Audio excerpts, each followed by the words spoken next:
Bismillahirrahmanirrahim. Good morning, dear students. I welcome you all in today's lecture of macroeconomics. The Department of Economics has assigned me this course for teaching to you. But let me briefly introduce myself first. I am Mr. Waqar Khalid and I basically belong to Pakistan by birth. I did my undergraduate degree in economics from the Islamia University Peshawar and I secured a gold medal.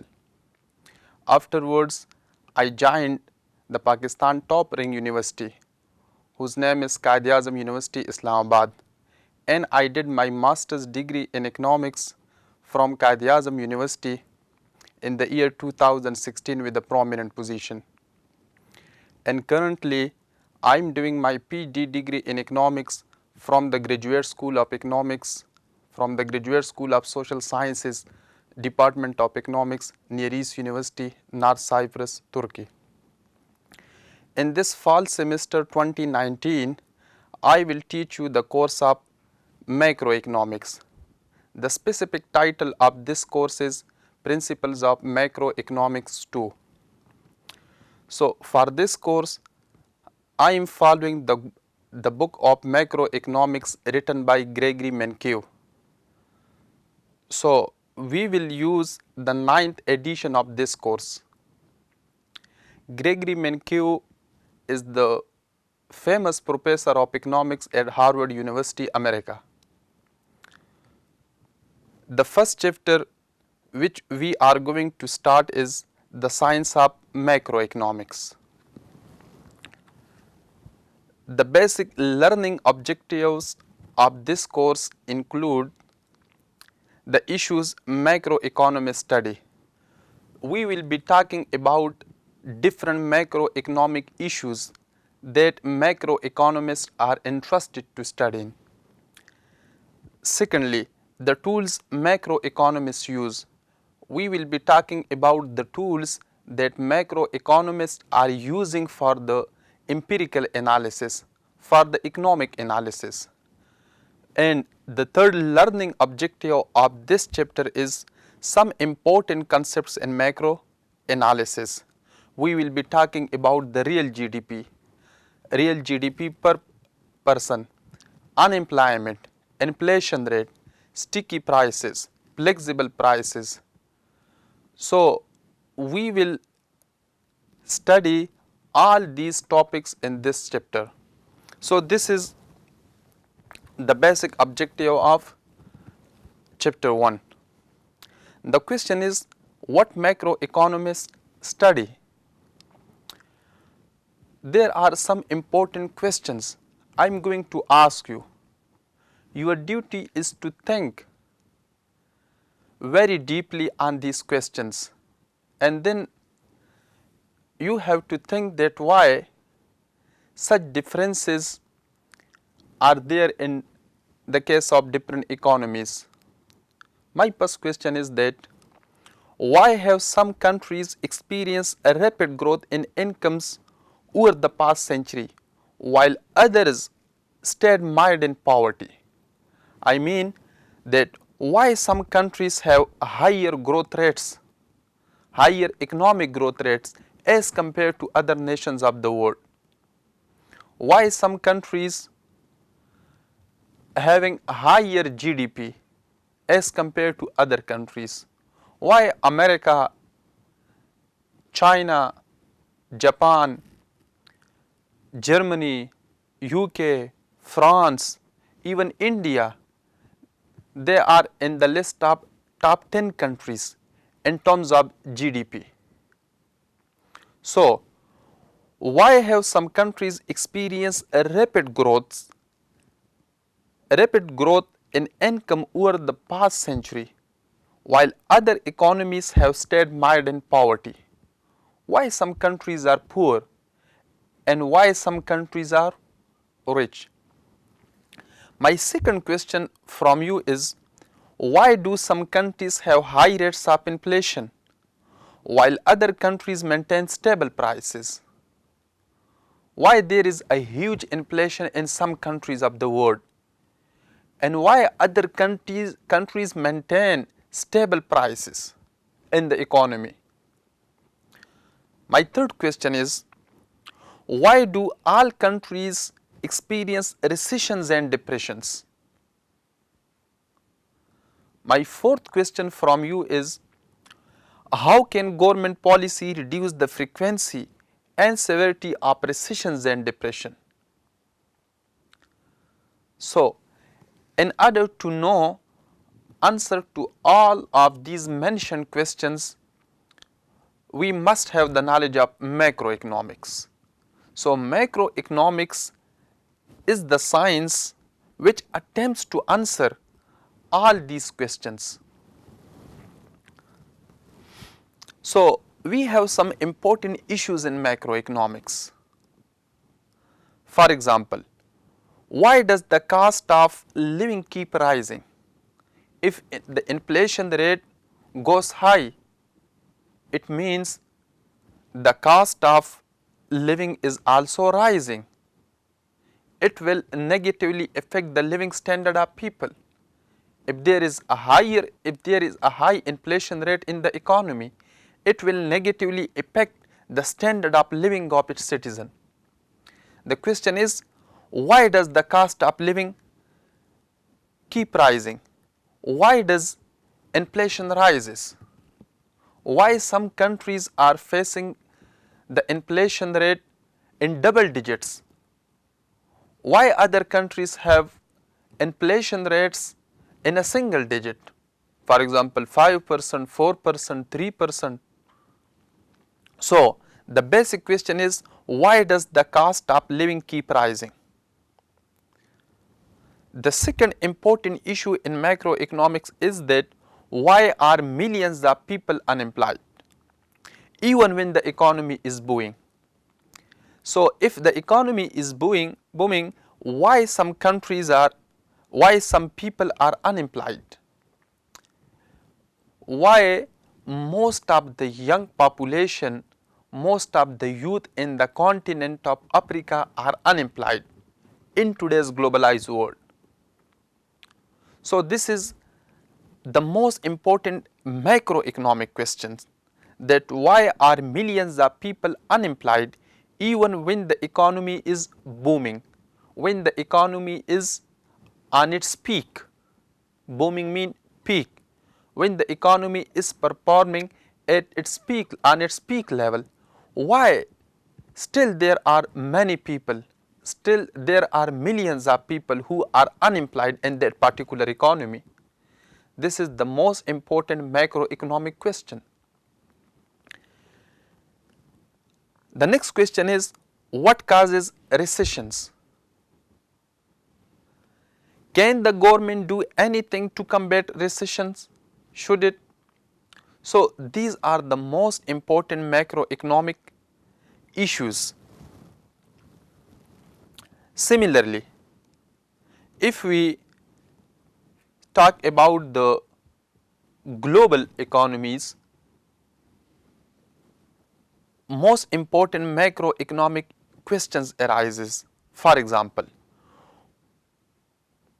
what is the government budget deficit? How does it affect the economy? Why does the United States have a huge trade deficit? Why are so many countries poor? What politics might help them grow out of poverty? Like African countries, comparatively they are very poor to European economies. So, this is the most important question, that why African countries are poor as compared to European countries. So, macroeconomic issues are also at the center of world politics. And if you read the international news, you will quickly start thinking about a variety of macroeconomic questions. If we talk about the international politics, if we talk about the international economies, if you read the international news, so you will start quickly start thinking about a variety of macroeconomic questions. For example, was it a good move for much of Europe to adopt a common currency? As you know that European Union, these are different European countries. They have adopted a common currency which is known as euro. So, the important question is, was it a good move for much of Europe to adopt a common currency? Should China maintain a fixed exchange rate against the United States dollar? Why is the United States running large trade deficit?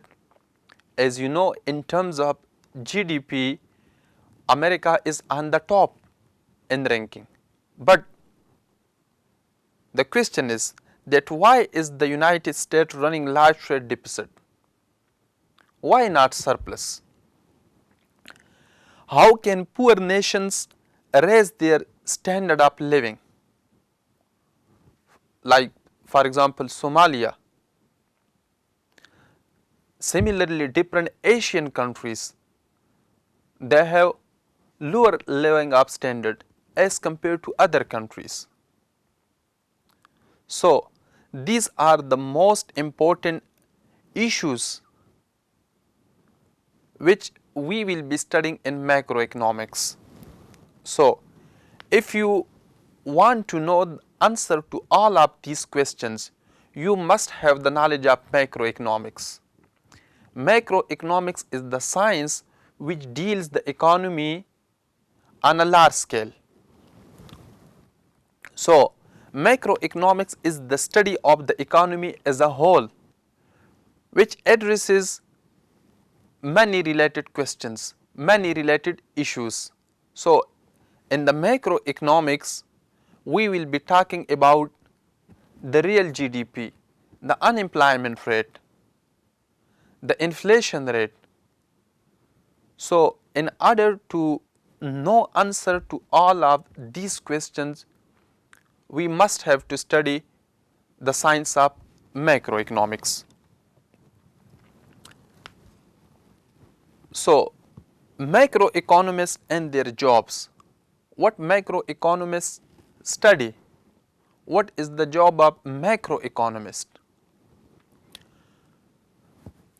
As you know that when world leaders meet, for example, in the US, in New York City. So, when world leaders meet in the city of New York in the United States, the given issues are often high on their agenda. Many different countries of the world, they are visiting the New York City once in a year or after some time. So, when they meet with each other, so all these issues are often high on their agenda. Although the job of making economic policy belongs to world leaders, but the job of explaining how an economy as a whole works fall to macroeconomists. The job of world leaders is to make economic policy, but the job of macroeconomists is to explain that how an economy as a whole works, how these decisions will affect the economic performance of a particular economy. This is the main job of macroeconomists. So, macroeconomists collect data on income, means GDP, on real GDP or on nominal GDP. They collect data on prices, on unemployment, on interest rate, on exchange rate, and many other macroeconomic determinants are there. So, macroeconomists collect data on these macroeconomic variables from different time periods and different countries. So mostly macroeconomists are using time series data for the economic analysis. They are selecting different economies for the analysis. But it doesn't mean that macroeconomists do not deal with a single economy. Of course, they may select a single economy, or they may select European economies or Asian economies. So, macroeconomists collect data on different macroeconomic determinants from different time periods and different economies. Then macroeconomists attempt to formulate general theories that help to explain these collected data. They then design different macroeconomic theories. For example, like biologists studying the evolution of species, astronomers studying the evolution of stars. Similarly, macroeconomists cannot conduct controlled experiment in a laboratory. As we know that in the natural sciences, we have a controlled laboratory for experiment, but for macroeconomists, there is no controlled laboratory for experiments. So, macroeconomists make use of the data that history gives them. Macroeconomists are interested to collect the data that history gives them. Then they are trying to analyze, they are trying to empirically analyze these data. So, macroeconomists observe that economies differ from one another and they change over time. It means that the growth rate of different economies differ from others and their growth rates change over time. Some countries have higher growth rates while other countries have lesser growth rate. Some countries have high living of standard as compared to other countries. These observations provide both the motivation for developing macroeconomic theories and the data for testing them. If economies are differ from each other in terms of economic performance, such differences compel macroeconomists to study that why this is the case. Macroeconomics is a young and imperfect science. Macroeconomics is a young and imperfect science.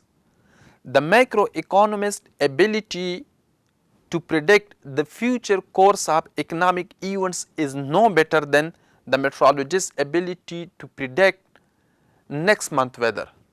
The meteorologist can predict the next month weather very well as compared to macroeconomist prediction about the future economic events. But macroeconomists do know quite a lot about how economies work. It doesn't mean that macroeconomists have no knowledge of the economies, have no knowledge that how economic variables are interlinked, how economies behave in the short run as well as in the long run. So, the knowledge of macroeconomics is useful both for explaining economic events and for formulating economic policies. If you want to understand that how different economic events are behaving, how different macroeconomic variables are interlinked with each other, how different macroeconomic variables affecting each other, and you are interested to formulate sound economic policies, you must have the knowledge of macroeconomics. So, macroeconomics is very important in order to know that how different macroeconomic variables affecting each other, and how to formulate different economic policies, how to tackle with different macroeconomic issues. You must have the knowledge of macroeconomics. As we know that different economies are fluctuating over time, whether it is the US economy or the Pakistan economy. So different economies are fluctuating over time. The question is that why these economies are fluctuating. So macroeconomists use many types of data to measure the performance of an economy. How macroeconomists will know about the performance of an economy? How they will know that yes, these economies are performing very well, and the rest economies are performing very poorly? How they will know? The macroeconomists collect macroeconomic data on different macroeconomic indicators, and then they are trying to analyze visually, empirically, that why such economies are fluctuating over time, why different economies' growth rates are different from the rest economies. So I am going to discuss three major important macroeconomic indicators in this course. The first one is real GDP. This is the most important macroeconomic indicator in order to know the performance of any economy across the world. The second is the inflation rate.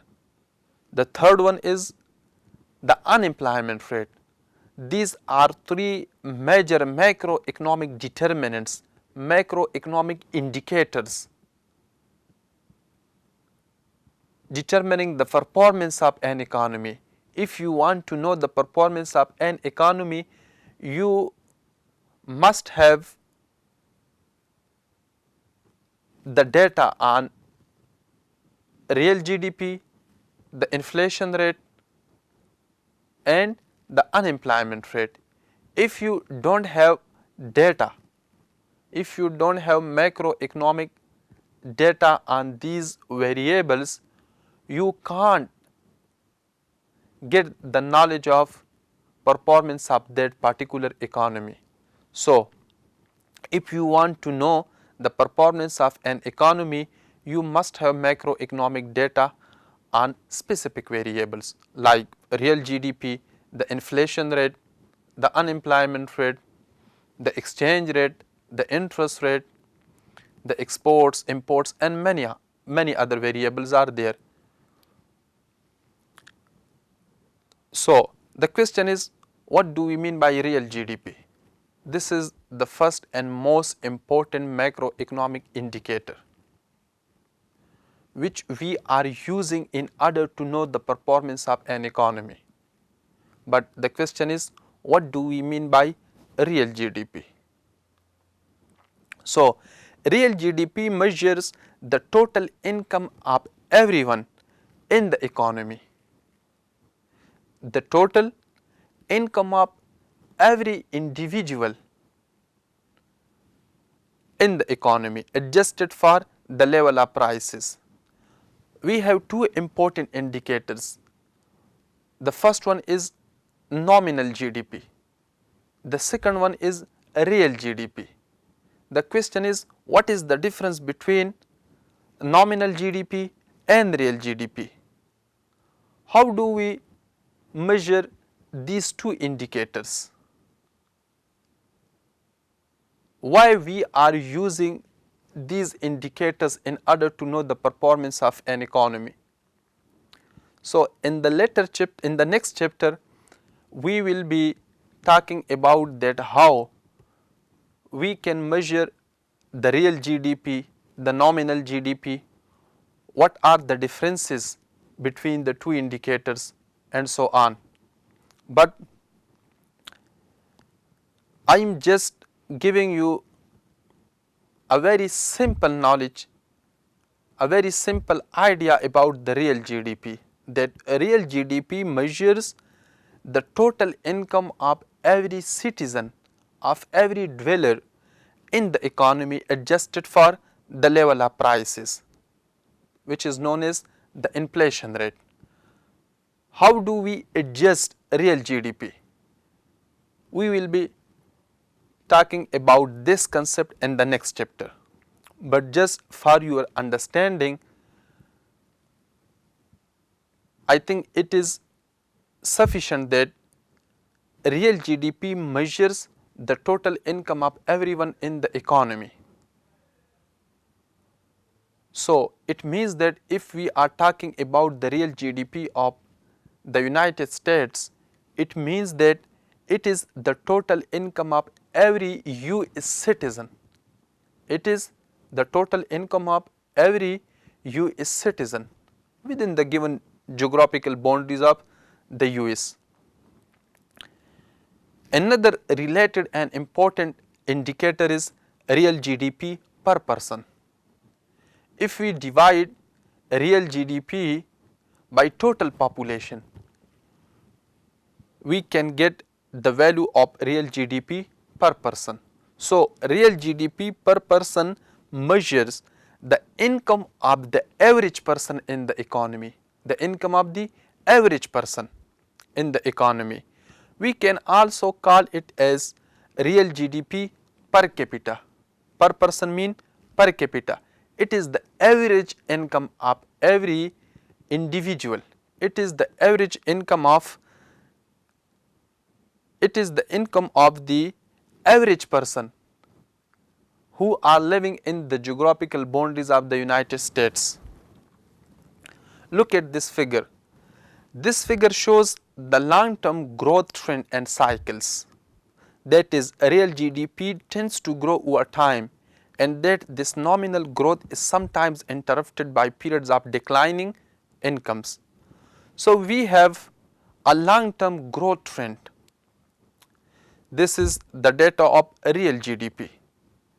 From the graphical representation, we can see that there is a clearly long-term growth trend, as well as there are different cycles. It means that over the time, the real GDP is rising. It is increasing over the time.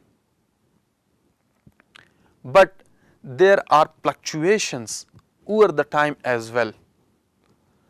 For example, during the Great Depressions, we have a huge fluctuations. If we analyze real GDP in times of wars like World War I, World War II, we can see that there are different fluctuations in real GDP in those specific periods, in those specific eras. So in the times of Korean War, in the times of Vietnam War, in the times of World War I and World War II, we have different fluctuations. The question is that why different economies are fluctuating in the times of war? Why different economies are fluctuating in the times of recessions and depressions? So this is the main idea of this course. This is the main idea of macroeconomics, and this is the core objective of macroeconomics, that we will get the answer that why different economies are fluctuating over time. Look at this graph. There are two lines. The first, the black one is potential GDP. The blue one is real GDP. So this is the real GDP data for the last 10 years. We have different points. One is peak, second is drop, third expansion, fourth recession. So look at both the graphs. Both lines touch each other when the economy was performing at the peak level. Peak level means boom level. When the economy is performing at a boom level, it means that real GDP and potential GDP, they are approximately equal. But what about the case of recessions? In recession, you can see that real GDP is on its lowest position. Real GDP is falling when the economies are experiencing recessions. But when the economies are starting growing, it means that they are expanding. Their real GDP is increasing. So they are moving towards the potential level. They are more closer towards the potential GDP position. So during the times of recession, the real GDP will fall. But when the economy is expanding, when the economy is growing positively, it means that real GDP is rising. Look at this graph. This is the output gap. So in different situations, we have different fluctuations, like the case of Great Depression in 1929. Similarly, World War I, World War II, post-war recessions, opaque recessions, 9/11 attacks, Korean War, Vietnam War, even different oil price shocks. So if we are having bad conditions in an economy, the real GDP will performing very poorly. It means that the real GDP will not grow at a higher rate. But when the economy are performing good, they are at their boom position, it means that their real GDP will rise. So output gap means that we have two kinds of positions, means the potential GDP, means the potential output, and the real GDP. So the economies, when there is a recession, there will be a huge gap in the actual GDP and the desired GDP. The potential GDP refers that the economy is having the potential to produce at that level. If the economy is performing very efficiently. So during the times of recessions, the different economies are performing very poorly. The output gap will be huge. So this was the basic idea of real GDP, that how real GDP gives us a glimpse of the history of any economy. How we will know about the performance of a given economy, whether it is a European economy or an Asian economy or any economy of the world. So real GDP is the most important determinant that you must have data on it in order to know the performance of a particular economy. So it is hope that now you have the basic idea of macroeconomics, that why we are studying macroeconomics, what macroeconomists study, what issues macroeconomists are interested in, how macroeconomists will provide economic policies in order to tackle different macroeconomic issues, and finally, what role data plays in order to know the performance of an economy. If still you have a question, you can ask me. Thank you so much.